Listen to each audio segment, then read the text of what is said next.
in better rhythm tonight. You just looked like you were linking up, particularly those two passes from Devontae late. Did it feel any different relative to the time that you come back? Yeah, I think I felt a little better tonight. I was still a little winded in the fourth, still getting my legs underneath me. But yeah, it was, we made, the Pacers are a gritty team. We knew that we're going to have to grind out a win. So kind of proud of our guys for sticking with it. After they tied, I think they took the lead. And so yeah, we stuck with it, and a big win for us. It was interesting.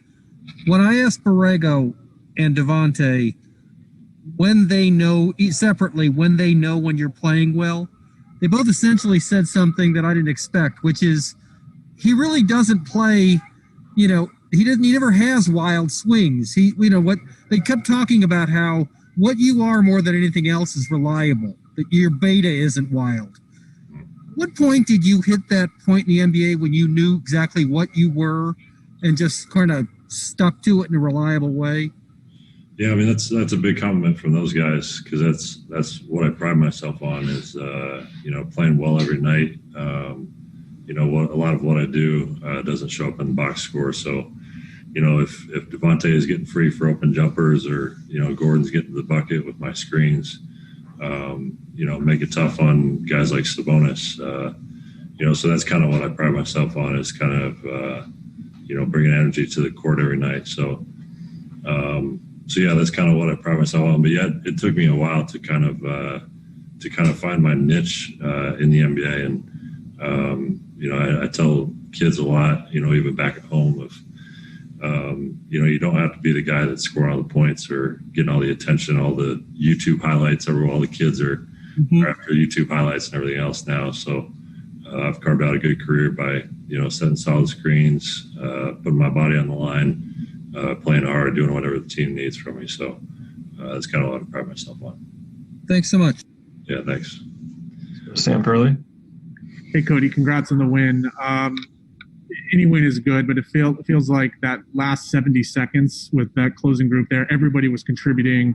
Everybody had a play or a shot or a stop or something. How much fun was it when everyone is contributing down the stretch there, and how much poise did you see from the team there at the end? Yeah, it was good. I mean, I don't know how many games in the NBA are decided by 5 points or less, but it's a lot. So, throughout the season, we're going to have to close out close games like that. So that was the first time I've been out there for a close game in a long time. So it felt good to come out on top. So yeah, like you said, it's good to have kind of contributions from everyone. We had to have each other's back down the stretch and make gutsy plays. Thank you. Let's go to Richard Walker and then Danny Thompson. Cody, Richard Walker, CarolinaSportsHub.com. Don't want to call any game that's 18 and 19 games into it a must-win, but the downside of getting swept by these guys would have been significant with Milwaukee coming in. How big a deal was this? And with 3 minutes to go, they've come all the way back. How did you kind of regain your footing and pull this one out? Yeah, Gordon and I were just talking how unique it is this season to play, the same team twice. We did it obviously with Philly, we did it with Orlando, we did it with Indiana, and obviously it cuts down on travel, but also it's a little different because it feels, it's really tough to win both games. We split with Orlando, we split with Indiana tonight, so it's a really unique situation. It almost feels like a little playoff game because from 2 nights ago, all the sets are going to run, what to expect. The scouting report is there.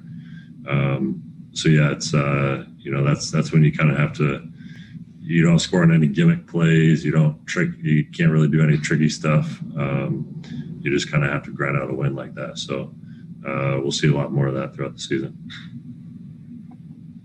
Let's go to Danny and wrap up with Christos. Cody, Danny Thompson with the 3-point conversion. You have a unique perspective because two games ago you were coming off the bench as you worked your way in the rotation. Now that you're starting, how different is it when the bench is having that extremely high up volume of energy with LaMelo and Miles to keep going and pick up after they're playing so well? Yeah, that's what you need from a bench unit to either pick up the starters if it's a slow start or continue with the starters have already done. So, those 2 or 3 games I came off the bench, and throughout my career I played off the bench, and that's what we need from that unit. Whether it's Mello and Miles, most recently, the Martin twins always come out with a lot of energy. Malik has played well the past couple games, so. Those guys off the bench know that they have to come with a lot of energy, and it was a big key for us tonight. Let's wrap up with Christos. Hello, Cody. Congratulations on the win. I'd like to ask you how enjoyable, how big boost you get about this win with the way that you won tonight, and what impressed you most about LaMelo, and how's your connections with him on the court? It was a big win for us. We got 12-14 at home. Not quite the same home court advantage that we're used to with no fans, but it's nice to sleep in our own bed. But we also know that we have some tough opponents coming up, obviously with Milwaukee tomorrow. And then after that, it doesn't get any easier. So, we got to grind out a couple wins. And tonight was a good one for us. Like you said, LaMelo is a talented passer, as we've all seen. You all figure that out pretty quickly. So it's fun to be on the court.